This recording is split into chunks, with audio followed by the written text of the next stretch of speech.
Mamayang gabi, posibleng mag-landfall ang Tropical Depression Usman. Nagkataas ang Tropical Cyclone Warning Signal number 1 sa Northern Palawan kasama ang Calamian Group of Islands, Camarines Norte, Southern Quezon, Marinduque, Romblon, Catanduanes, Camarines Sur, Albay, Sorsogon, Masbate kasama ang mga isla ng Ticao at Burias, Southern Occidental Mindoro, Southern Oriental Mindoro at Cuyo Island.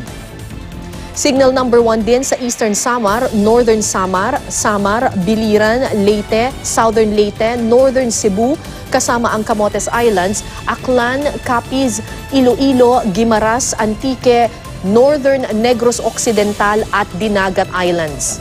Huling namataan ng Pag-asa ang sentro ng Bagyong Usman sa layong 250 kilometers silangan ng Giwan, Eastern Samar. Taglay nito ang lakas ng hanging umaabot sa 55 kilometers per hour malapit sa gitna.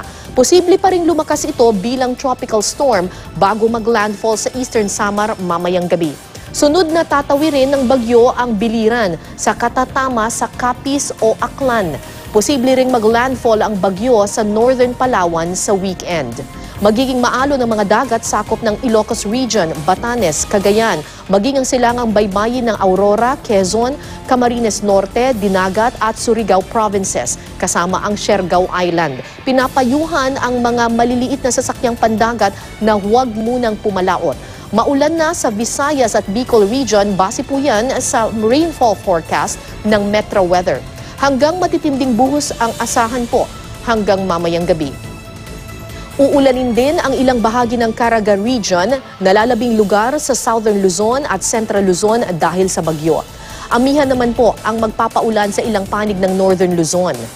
Mataas ang banta ng baha at pagguho ng lupa sa Visayas, Bicol Region at mga probinsya ng Mindoro, Marinduque, Romblon at Quezon. Maging I am ready ang Metro Manila sa pag-uulan mula ngayong araw hanggang sa weekend.